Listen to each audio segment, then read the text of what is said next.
Kia ora tātou, tālo whalawa. I guess part of my context for my role and my interest in this space, I guess, is being a son of a Samoan immigrant and a Māori mum, have more than a fleeting interest in the cultural challenges in this country.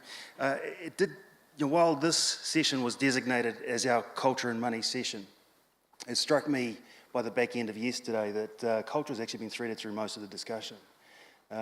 Kicking off right at the get-go with the welcome from our tribal hosts, Ngāti Whātua, and the context for that. And I know we've had Tainui and Ngāi Tahu in the house as well, in terms of representatives of those tribal authorities who've also put a lot of work into the post-settlement process, improving a lot of their communities. So, but as you've already heard, New Zealand's a much more complex burg than just Māori and non-Māori.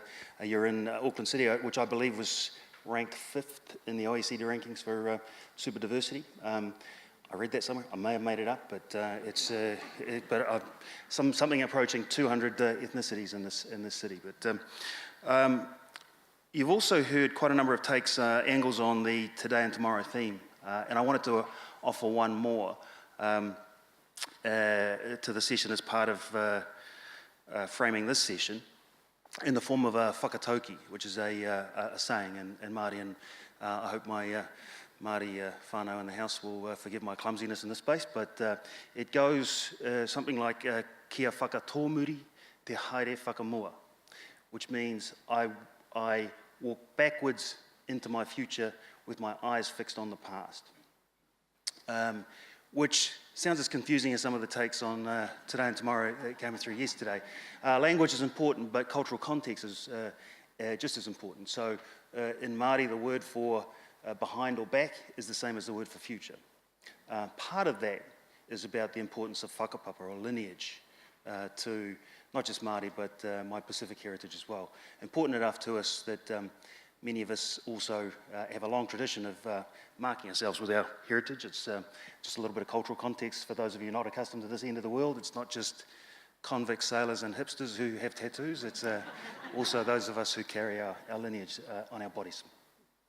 The key challenge for us here, I guess, with that notion of anchoring ourselves in the past as part of our identity, is encouraging our most vulnerable communities, and Māori and Pacific are highly represented in that space, to also look forward and I guess in terms of providing for and planning for their futures. When they're faced with, and I did like from Ida's session yesterday, it's something I hadn't heard before, the MLK quote about being confronted by the fierce urgency of now.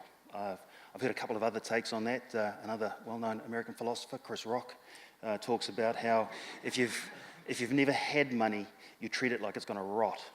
There's also a African-American academic I've seen recently on social media, Dr. Umar Johnson, a little controversial in some spaces, but he talks about an emergency consciousness that African-Americans have. He also talks about one of the behaviours that emergency consciousness causes is that they steal from their descendants in terms of spending habits. He kicks on from there to talk about the importance of self-determination, which is something you heard of in that video, tino rangatiratanga as a term. So you get a whole lot of language lessons as well as part of this, which is for Māori about self-determination, about sovereignty. And you heard yesterday from Ngāri Mu, I guess, what that looks like in 2016 and what our hopes are going forward for that looks like. Right, I've already, the other part of this stitch up was I got the shift before lunch, and I once spoke at a Samoan church gathering where the minister told me that there's a saying, I'm not sure if it's a Samoan saying because I've been told the same thing by a Tongan, that when you can smell the food, stop talking. And that's, so I'm going to do my best to get us through this at a fair clip. So the clip you saw was a collaboration between our Māori manager, and for those of you who are interested in this work, Alexander, I'm going to make you stand up even though you carried a couch up here, just so you can chat to Alexander, our manukura, who, working with our magnificent marketing and communications team, developed, produced, and also Claudia, who you've seen flitting around here, worked very hard on cutting 8 video clips that were about making money messages more accessible, more relevant to Māori communities as part of Money Week this year. That clip, or those 8 clips and all of the what was offered up in that space, achieved a reach of something in the order of 104,000, which is a huge result for us in this space. What we also know is a good chunk of that 104,000 wasn't just Māori. So there's some lessons for us in that we're still taking on board, I guess, as part of this. And that underpins then, I guess, this session. This session, a discussion around the different cultural perceptions of money and wealth and successful approaches at tailoring financial education and information to make it relevant, meaningful, and useful to target audiences. I had to read that bit. And as we kick into this, I'm going to introduce you to our panel. From my left to right, we have Dr. Pushpa Woods, Director of the Westpac Massey Financial Education Centre. We have Alfred Ngaro, a member of Parliament since 2011, the first Cook Island member of Parliament of Cook Island descent. Alfred is also the chair of the Social Services Select Committee, I understand. And I did want to thank Alfred for getting leave from Parliament today to fly here to be part of this. Miles Larbey, who is the Senior Executive Leader, Financial Literacy at the Australian Securities and Investment Commission. I'm glad we're not the only ones with a long name. And last but certainly not least, Mr. Lyndwill Clarke, Head of Consumer Education, Financial Services Board of South Africa. So fairly Southern Hemisphere feel to this group, but I'm sure, I guess, many of the, as I've said before, those concepts around culture and money are going to be fairly consistent. Now, while Simon Dello kicked off yesterday his round-the-world trip from furthest to closest, I'm going to go the other way around, and we're going to start with the closest, a good Te Aratu boy, West Aucklander in Alfred Ngaro. We're going to kick off with you, sir. Okay, first of all, thanks, Peter, and greetings everyone, and good morning to you. So I'm a New Zealand-born Cook Islander, so I was born here, first generation of migrant parents. And so in the language, the heavenly language of all Pacific, as Peter knows, is Cook Island, so I'll just greet you, and I'll say kia rana, and you can reply saying kia rana. So kia rana. So kia rana actually doesn't mean hello. What it actually means in its real intent and interpretation is that may you live long and may you live well. And one of the things when we talk about culture, sometimes we take what we see at the front, we don't think about what's actually at the back. Where did it come from? What was its intent? So the intent of this saying, kia rana, may you live long and may you live well, has an intent of prosperity and well-being. And that's where it came from. In fact, if you complete the whole phrase, it says, kia rana tātou kātoto e te oro mātua titua, which means, may you live long and may you live well to all the people that are here today, and may God bless you richly. And so when we think about that and the intent of it, but the reality for a number of our Pacifica people is not that. Our morbidity rates as far as Pacific are ones in which we struggle and ones which we are trying to face that challenge. When we're thinking about the aspect of living well, there are issues around people would call poverty and hardship that exist. So one of the challenges when I think we talk about culture and money, we need to learn to ask the story behind the people, its culture, where it came from. And I think the thing that I would say, and finishing off my introduction, is that Sir Anyan Satyan, who was our previous Governor-General, at a conference said this to a Pacifica group. He said, we need to learn how to take the cultural tools of the past and bring them into the present to help us forge a way into the future. And often when we think about Indigenous cultures, we look about where they have evolved, and as you know, and as Peter said, Auckland's a classic case, over 200 cultures. 40% of Auckland's culture alone were born overseas. They weren't born here. So the reality is we have diversity. It's how do we deal with that? And I think an important part in actually dealing with the diversity of different cultures is not about the melting pot, but it's actually about taking each one individually, asking about its history, its heritage, thinking about what actually in the past that you can bring into the present to help it forge your way into the future. And that's what I would call a strength-based approach. You see, one of the things that when I was growing up here in Ponsonby, just up the road, My grandmother, who was half Jewish, by the way, so her name was Rita Goldstein. You can't get any more Jewish than that. And I remember that my parents at times used to say things like, oh, te maitsa pōpkin kore ka pākiri tō taringa. In other words, oh, you stupid little boy, you're always a problem. And I know you look at this face and say, this doesn't look like the face of a child or a person who's a problem. And that's what my grandmother used to say. But here's what she said to me. And if I translate it into English, she said, you are not a problem for them to be solved, you are a potential to be realized. And can I say that there's a truth in that wisdom, which is that often when we think about dealing with different cultural groups, we look at the problems that are there, and we look at the deficit, and we often work that as a way of the strategy forward. But in actual fact, I think my grandmother has some wisdom that actually we should start as a strength-based approach. What is the potential that actually is not being realized in this situation? And it goes down to the point where not only in the overarching plan, but in the simple engagement when you talk to people, rather than saying, so here are your issues and here are your problems, actually, what are your dreams? What is your desire? And I used to say, well, what's your greatest fantasy? But my wife told me off. You see, people may get a little bit sort of twisted about saying that word fantasy, you know. See, as you all are now. But the reality is, if we don't push people to think about what the dream and the vision of what they want to be, then they get stuck in the now. So you can't even think about tomorrow.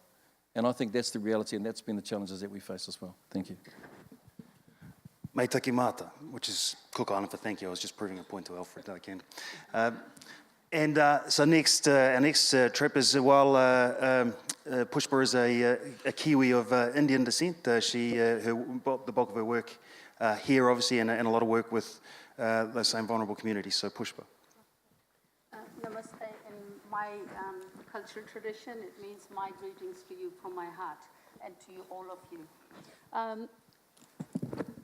I will cover it in two parts. One is what we have just done in the last 2 days. We ran a conference call on the topic of cultural perceptions of money and wealth. And I'm just going to brief you on some of the outcomes that or some of the discussion points actually, was fairly robust. And what's interesting came out is how majority of the people who were there, plus 516 people who actually took part in an online survey, separated very clearly money and wealth. So for them, for majority of them, money is for today. It is there to meet the needs, whereas wealth is for tomorrow. And here lies an interesting challenge, saving versus investment. So saving is for today to meet my needs, and especially for my emergency needs, but wealth is a lot more than money. And included in that was things like my mental well-being, my spiritual well-being, my family's well-being, my whānau, my wider community's well-being. So wealth was a lot more than that was identified. It was also very interesting to look at the notion of what created wealth. And a lot of people identify good money management skills actually created wealth. In other words, they felt wealth was the outcome of the good money management skills. We also asked them, has your culture have any influence on your attitude to money? And was resounding yes. Yes, culture does influence our attitude to money and wealth and our spending habits and our saving habits. Right? So saving, for example, came across in Maori, Pacific, and Asian cultures is viewed in the forms of an investment in future generations. And that's what money means for a lot of those cultures. When moved to different cultural contexts, and a lot of Asians reported that when they move into Western cultural context, for example, some of those value systems, some of those beliefs do get challenged and compromises do get made. The notion, we also had a Muslim presenter which really challenged some of the thinkings for people, because his notion was, what he was proposing in his cultural and religious tradition was the notion of risk sharing, not risk taking. Hence, the earning interest is prohibited. And that was quite interesting. That created some robust discussion. Also, we looked at that if we are to promote this mind shift of people from spending habits to saving habits, our messaging needs to be changed. Majority of our messaging, majority of things that we see through media and through whatever mediums we're looking at, focus is on how you can spend, or how best you can spend your money, or wise spending rather than wise saving. So maybe the narrative needs to be changed and start to look at the wise ways of saving rather than wise ways of spending. One was quite interesting thing came out is that Western world seems to be preoccupied with responsible spending behavior, teaching people about responsible spending behavior. And the discussion point for us was, should we be talking about responsible saving and investing behavior instead, and whether we would get a better uptake on that. Now let me tell you a little bit about my own cultural background, where I come from. I was brought up very strongly in thinking about tomorrow. Right, so I was brought up about no matter how much or how little you have, you must think about tomorrow and you must save for tomorrow. So in India, you will find, for example, the emphasis is on debit cards rather than on credit cards. So we have a higher uptake. I just come back in 4 weeks ago, and I was quite taken aback. Even the young ones, my nieces and nephews, they have debit cards rather than credit cards. So you spend the money that you have, not spend the money that you may or may not have tomorrow.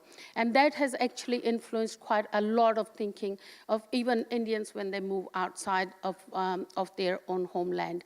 And last thing I want to emphasize on is the role of women in my culture and actually promoting saving and teaching that to children.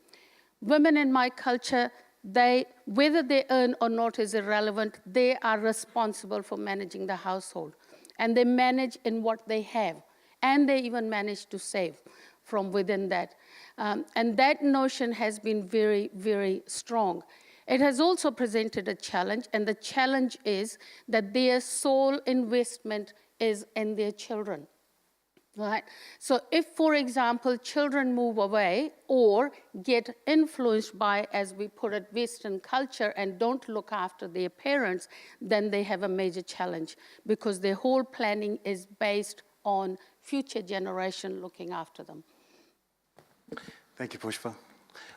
We're now going to trip across the ditch. That's what we call the Tasman here, for those of you not from around here, to Australia, to Miles. But given Miles is a Brit in Australia, I don't even get to ask him about how he thinks the Kangaroos are going to go on Saturday, but that's a whole other story. But Miles. Thank you, Peter, and I'm delighted to be here to share our experience. So ASIC is Australia's national consumer protection financial conduct regulator and also responsible for financial literacy in Australia.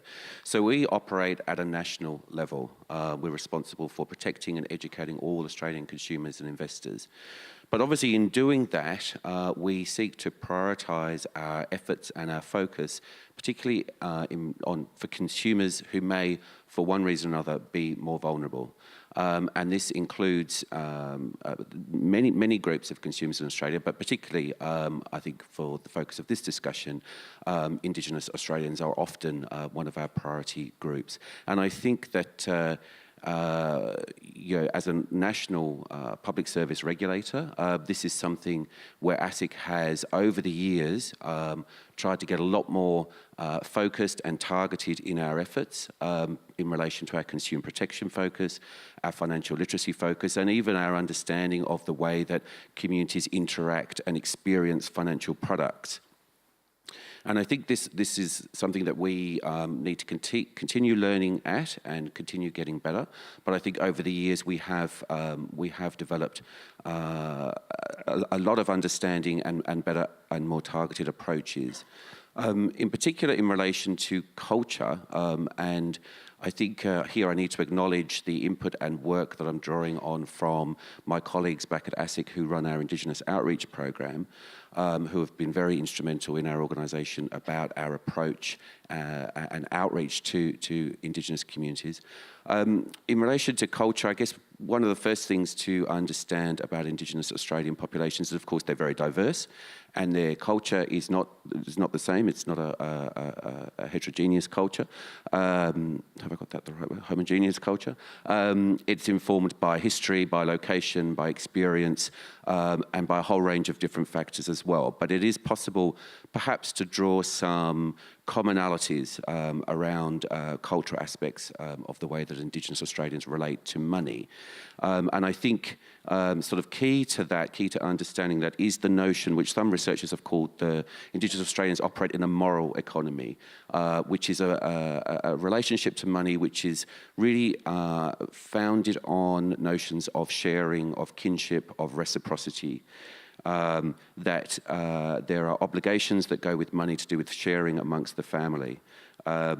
And money and resources are things to be shared. And you can contrast this to perhaps a more Anglo-Australian view of money, which I appreciate isn't the same for everybody, but which may be more about an individual or perhaps even an immediate family pursuit of wealth accumulation and understanding what that means. I think that we need to understand this, particularly in relation to the design of our financial education programs, but also our consumer protection interventions, and I can elaborate on that through the panel. One of the things that we're aware of is that another manifestation of this is, of course, family demand. So the obligations and willingness that people, and the idea of kinship and reciprocity about sharing resources. The flip side of that can be people, there are expectations around sharing money and giving money to others, and that can present its own sort of challenges and issues as well. Interestingly, research shows, and I think this sort of goes to the key to this, is that very often Indigenous Australians don't identify with notions of poverty or being poor, and Indigenous Australians who can be, particularly in remote areas, on very, very low incomes compared to the national average, they don't consider themselves poor. Being poor is more about not having family or not having community. It's not about not having money. And I think these concepts and these notions, and as I say, I appreciate that I'm drawing on the expertise of others, really important for us to understand if we're going to be effective in reaching out and making a difference to these groups of Australians. Thank you, Miles. Lyndwill. Thank you very much, Peter.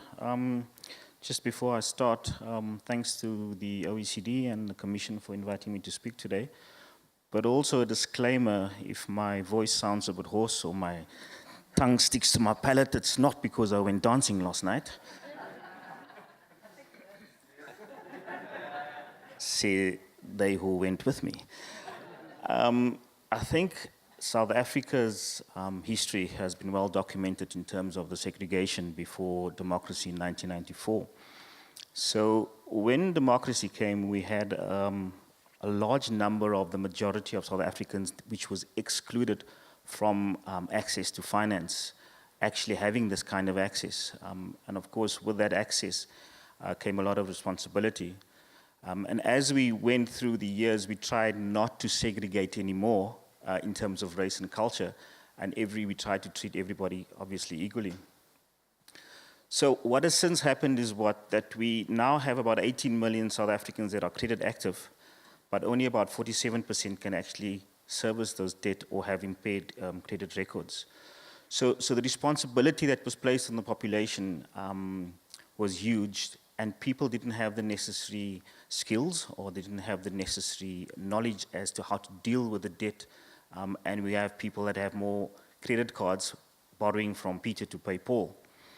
So what I want to do is I want to show you or just highlight 3 examples that shows basically people's attitude towards money and if you want to call it the culture.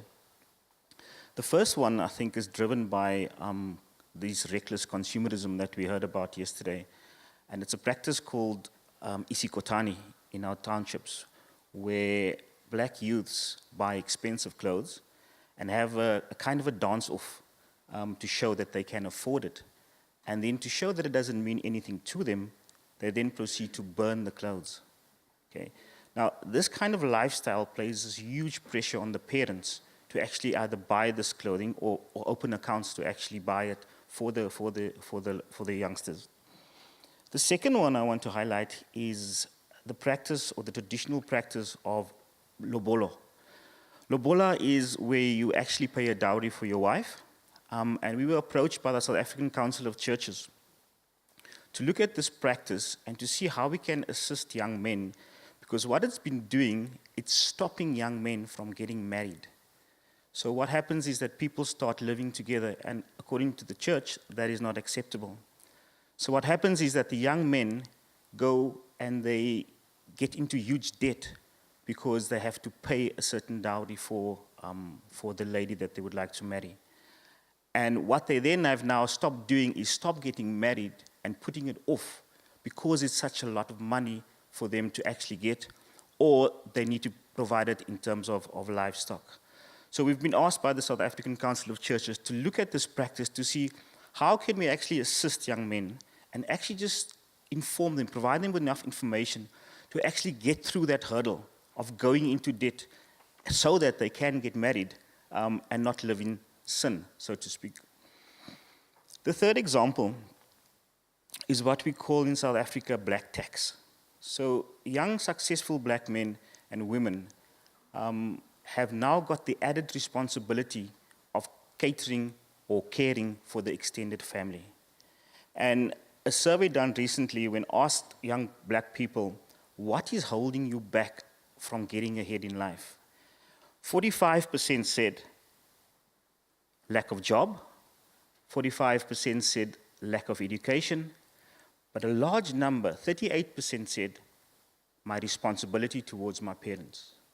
This is also further borne out in a statistic that says what black South Africans, when you talk to them about their pension or their retirement strategy, 32% say, I'm going to look, or my children's going to look after me. So it's become a burden on the young black South African to actually look after his family or her family, which means they can't really get ahead. So basically what I'm trying to say is, within the culture in South Africa, we have various levels of people getting into debt, people's attitude towards money, the materialism of it, but also people being held back from getting ahead because they have to look after people that has been part of their family and which is stopping them from growing economically. So just in a nutshell, just to paint a picture, I think we've come a long way in South Africa. The Financial Services Board, which I work for, we regulate the non-banking industry. But we've also gone further to say that we cannot just look at the industry. We also need to look at consumers. And we've got a very extensive consumer education program that provides information. But sometimes I think information is not enough. We need to look at the context from where people come from. We cannot just go out there and do a financial education programs. And therefore, we do a lot of research before we actually implement programs. We look into the communities what is the basic needs? So what we've started doing is become more consumer-centric. In the past, we used to go out and we used to talk about savings and you must invest. But people live from hand to mouth, basically. And you cannot go to somebody, and South Africa has got a very bad savings culture. But it's because there is no money to save, okay? And we've got a huge poverty problem in the country. We've got a huge unemployment. So I can't have a financial education program where I ask people to save, but there is nothing to save. And therefore, you need to be very sensitive around these issues when we go into the communities. Thank you all. And even for me listening to that, and I'm sure everyone else picked up on this too, the number of, I guess, very common themes that are threaded right through this, and notions of what wealth is. I think one of the appeals for me in coming on board with the Commission last year was with New Zealanders looking to try and redefine notions of what wealth is, and each of you talked about some part of that collective responsibility amongst these various cultures, risk sharing. You mentioned Pushpa. This is for everybody, but I'm going to kick to Alfred specifically on this one, because I guess for Pacific communities in this country, those notions of collective responsibility, without the growing asset base that maybe Māori have, and that responsibility for extended family, not just here, but back in the islands. And what a lot of you may not realise is for countries like Samoa and Tonga, an enormous contribution to those countries' GDP is remittances from New Zealand and Australia, islanders living here. So that, I guess, commitment to the collective and the impact on the individual, churches also playing a part as that, and only recently we've run a pilot program in a Tongan church in the hope of using the churches as a channel to engage in these conversations more. But I was wondering, interested in your take on that, Alfred. So the black tax, we could probably call it the brown tax as far as for Pacific is concerned, because that's what we grew up. I mean, I grew up just up down the road here, and one of the things that we did was the church and community. And I remember one day my mum coming along, she'd done the shopping, and she was cooking the food. And I said, oh, what are we doing? She said, we're going down to do some fundraising for the H-Stick Annual, which is our village, our island group that was fundraising at the Freeman's Bay Hall. So she cooked all this lovely food. There was chicken, chips, there was a whole lot of food. We took it down there. When we got there, all the women got together and they started putting all the food on the plates that all of the women had cooked. And then they wrapped it up and then they sold it to ourselves, by the way. So we both bought the food, we made the food, and then we bought it back again to ourselves. So that's what they call bring and buy. It's an interesting fundraising technique. But it was all for the common purpose that you talk about. So I think one of the things is that there's a culture that's ingrained. And when I talked about strength-based approach, we can either try and fight against it and make it an either or. So some people say that actually when you're seeing other Indigenous cultures, and I talk about Pacific, so we see if there's an emerging middle class in Pacific, then we're doing well. Well, I don't sort of buy into that. I think the fact is that it doesn't have to be an either or, it can be and. And so the and is this, is that if we look at what cultural capital exists currently, and like you said, when we think about the wealth, our wealth in a sense, our tax, our brown tax, was investing into community. Often, so when you look around Pacific communities, and you can drive around to places like South Auckland and others, and you see that our capital investment has been into these structures called churches, community halls. I mean, they're huge.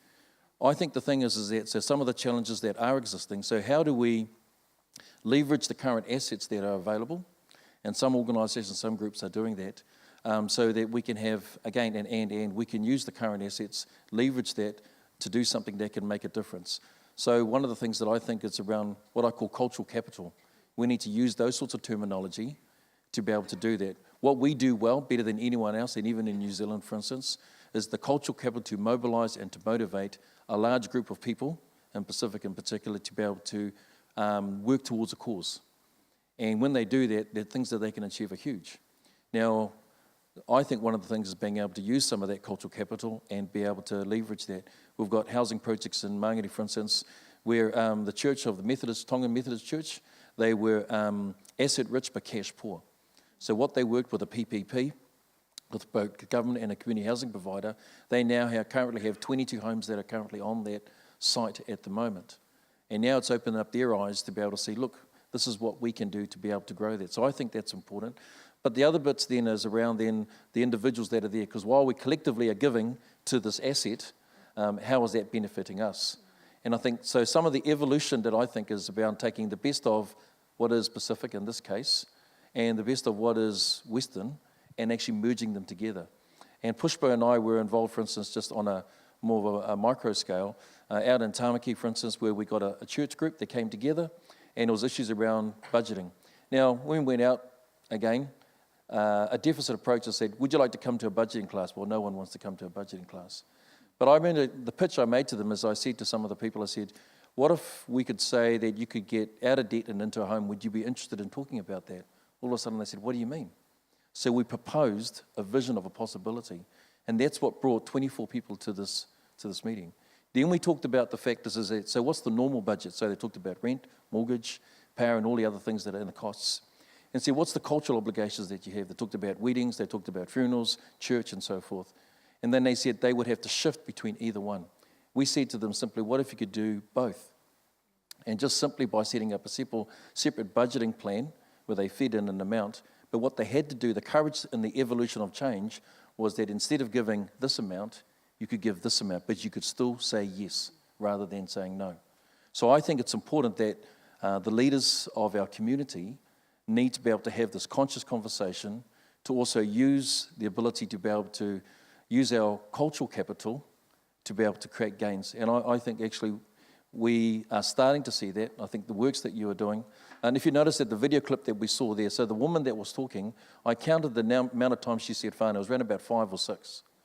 So you can't change a culture overnight, and you shouldn't, because actually that's the beauty of what makes that culture what it is. So I think the thing is that it's not an either or, it's an and. We need to be able to then make the courage to be able to say, what do we need to let go of, and hold on to the best of what we have, and then evolve it into the future. I'm conscious of time, and I'm sure some may want to answer some questions, but is there anyone else who wanted to talk into that space? Yeah, maybe just from our side, I think it's important that we don't see financial education as the panacea and which will solve all our problems. We need to be very sensitive to the actual communities that we move into. And you spoke about the leadership within communities. It's very important that you actually communicate well in advance to the leaders within the communities in terms of what you intend doing with the community and what your outcomes are. But I think it's also important that we latch onto existing programs. We've got a government program called the Expanded Public Works, where it's a job creation program where consumers or citizens get access to jobs, whether it's infrastructure, role building, etc. But they have contracts 3 to 6 months or sometimes a year. So what do they do with that money? Some of them are first-time earners in the community. So what we try and do is latch onto that program and do financial education while they are busy in the job to teach them about budgeting, what do you do, how do you save, can you save? But I think we need to then be also very sensitive when we go into those communities about the culture.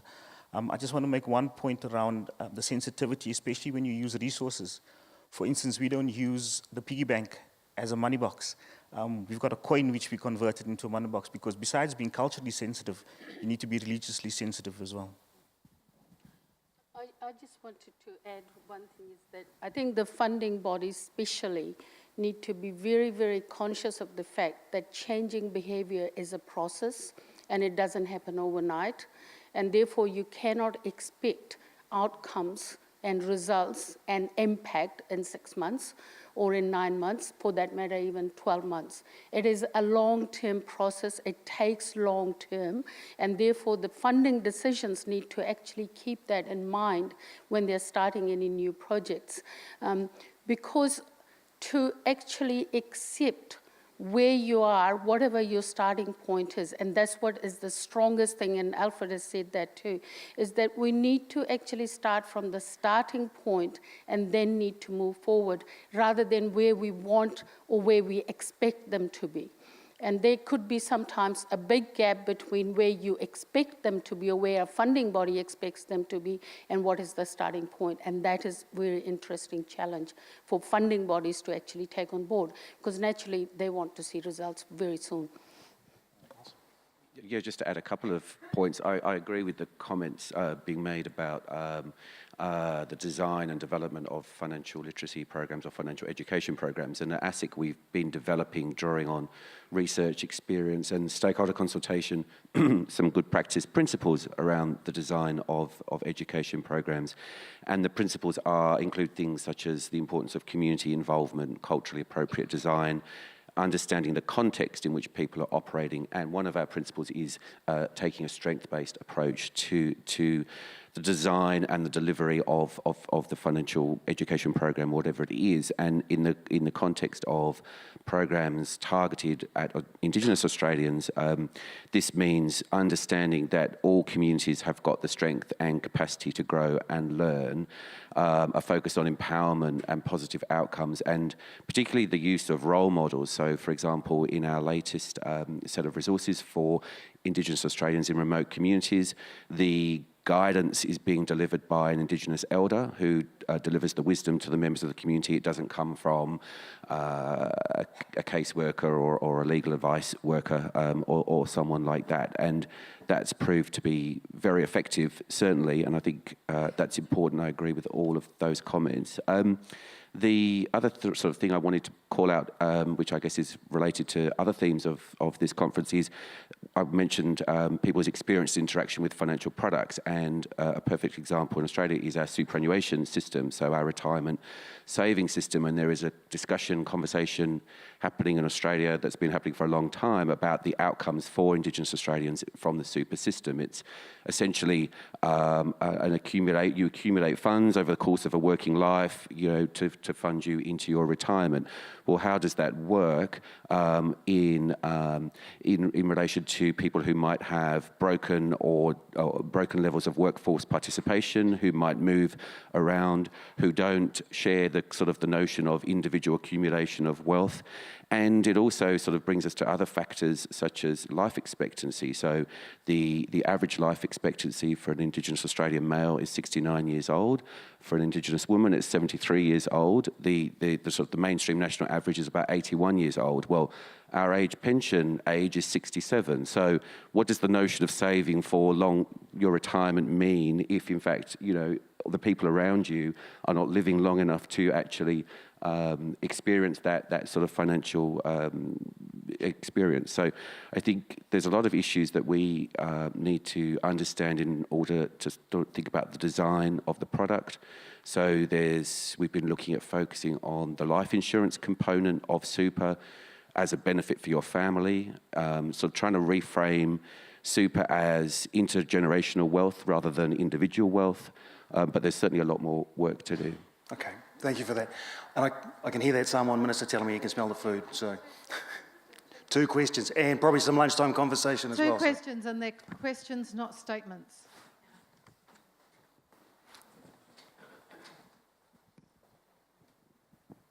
Hello? Yep. Hi, my name's Melanie, and I teach financial capability in South Auckland. And I guess one of the things that we come across in our classes is, as you've been saying today, the diversity in South Auckland. So we have, we've also teaching the men's prison out there. So we're not only getting all the different Pacific Island groups and Māori, but we're also getting a lot of Asians coming through as well. So in a session, or in our whole program, which runs over about 4 weeks, how do we address at a very basic level all those different cultural groups? It's nigh on impossible. And then sometimes we'll be in Mount Eden, teaching in the probations there, and the people attending those classes are quite different from the ones that are in probations, say, in Mangere. I really can hear that Samoan minister, so a quick shot each. I think my question to you back will be, what exactly are you trying to teach in the first place? And that will very much depend. That will determine what messages or what questions you actually need to ask. If you're trying to teach them about future planning or retirement, there's a very different notion as opposed to if you're trying to teach them managing what you've got today. Or if you're trying to teach them delayed gratification. Every culture has got some context to actually use that. And if you've got a mixture of that, what you're looking for is what is your dream for tomorrow, could be a very good starting point. I'd encourage you to find Pushpa during lunch, and also Angela Clemens, our education manager, who's floating around here. She'll see her name on a tag. One more? Yes. Oh. Yes, hi. Hi. Hi, my name is Johnny Chen. I'm from the Financial Ombudsman Institution in Taiwan. My question does not direct to anybody, so anybody can answer that. All right. As a regulator, when conducting the education program, you cannot avoid to mention a certain method of wealth management, certain method of investments, or you cannot avoid to mention certain products, particularly the retirement products. So in that case, how do you avoid to create an impression that certain products or certain insurance companies are actually endorsed by the government? Thank you. Mr. Government. I think one of the things is that are you trying to sell the product or are you trying to help the people? And I think that's really important, because you have to tailor the type of service that you have around the customer that you're working with. And so therefore the consumer that you're working with, you need to be asking, as Pushpa said, there are generic things across all cultures, around prosperity, generosity, you know. So the issue is that as you begin your line of inquiry, they say transformation begins by asking the most powerful question. So it's your line of inquiry that would lead you to the point. Then with all the different types of products that are there, so you avoid any sort of conflicts, but you actually then give them a range of options as to what fits. And if there's not a range of options, then those who are smart in the market will shape a product that fits the consumer. So I think it has to work from the other way around. It's not about pushing them into a product or a choice of those products. You've actually got a good product will actually shape itself around the consumer. I think we're done. I think we're done, unless there's like a fantastic, phenomenal, burnt, no pressure, no pressure. A question that is so mind-numbingly excellent that it just cannot go unasked. No pressure. Yeah, I know. Man, it better be good, eh? Ngā mihi kia koutou, ko Donna tōku ingoa. I'm very passionate, that's why I had to stand up. Very passionate about Indigenous financial literacy. I've done a master's and I did financial literacy, particularly with Māori. So I'm looking at doing my next stage, which is a PhD. So I've got some topics. So what do you suggest, as the Indigenous leaders of the world, would be some of the real prevalent topics for Indigenous financial literacy that you might recommend, or you see that the world of research needs to know around financial literacy? Thanks. That sounds like something you can start In here. And a finish you got one sentence each. I can give you one topic, is how to actually help people shift from saving culture to investing culture. I would suggest faith and spirituality because, as you know, it's a topic that we don't talk about or understand fully. I think there's a whole world of more work to be done in terms of the design and development of appropriate financial products, taking account of cultural differences and settings. I want to say what they said, but I think we need to look at holistic at the person and make it very consumer or person-centric. We do financial planning as a whole in general and not look at specific products. So how do you manage your money first off? And with that comes debt management, taking up of products, etc., etc. Right, and I am going to end this with a video clip. The video clip is less than a minute, and then you'll be at lunch. The last two language lessons, you heard whānau. For those of you who don't know what whānau is, it's family. And it's, you might have figured out already, it's a big deal. And the other one you're going to hear in this last clip is aroha, which is love, is caring, is all those things. So I think we roll the clip and we go to lunch. Oh, no, sorry. And then I hand it back to Diane. Tēnā rā koutou e titiru mai ana. Ko kukupa tirikātane taku ingoa. No ngai tahu, whānui, Ngāti toa, Ngāti pahahu era. This shilling, the impression was of my dad. So ere wera tirikātane. And so he's giving us the challenge to make aroha infectious and to make sure that we treat money with the respect it deserves.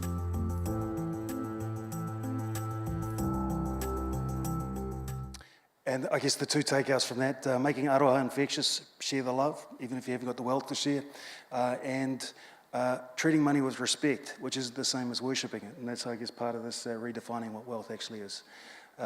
So I just, for ending our bit, whawhitai lava ia manuia le tātou aso. Thank you to the panel, and I'm handing back to Diane.